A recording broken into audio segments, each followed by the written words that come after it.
港鐵發生縱火案，一列列車由金鐘開去尖沙咀嘅時候，一個60歲男人懷疑縱火自焚，造成18人受傷。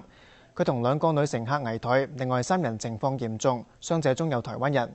警方相信事件動機只係出於個人原因，唔係恐怖襲擊。由觀眾提供同埋網上流傳嘅片段所見，列車喺尖沙咀站停低之後，懷疑縱火自焚嘅男人下半身着火倒臥月台，多人試圖幫佢將火拍熄。而另一邊可以見到車廂入邊多處着火，主要係衣物被燒着。出事嘅時候正值夜晚7點幾繁忙時間，車站同埋車上面所有人疏散。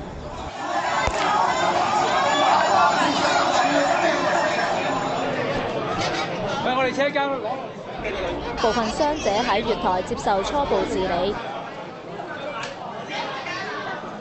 多人面部受傷。又喺列車上面嘅乘客話，列車離開金鐘站後冇幾耐，第一卡車廂開始冒煙。當時列車逼滿晒人，乘客冇辦法逃生，有人打開車窗，成個人唔身在大火咯。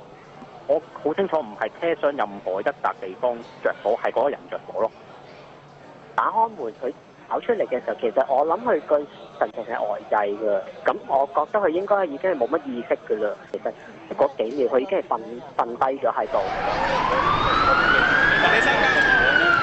火警喺行車嘅時候發生，有乘客話由金鐘去到尖沙咀站感覺漫長，都2-3分鐘咁樣，佢仲要開下停下咁樣，跟住就啲人都冇計啊，焗住吸嗰啲煙咯，跟住去到尖沙咀站咧，先至啲人就即刻衝晒出去咁樣。警方接報之後隨即到場，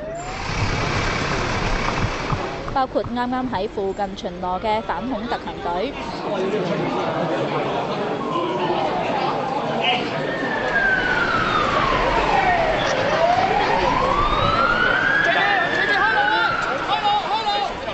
30幾架消防同埋救護車，一共100幾人，亦都陸續趕到。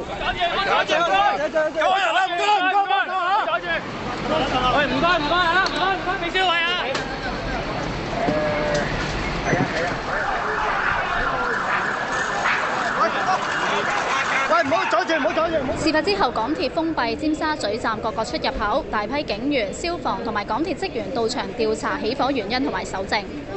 無線電視記者李慧報道。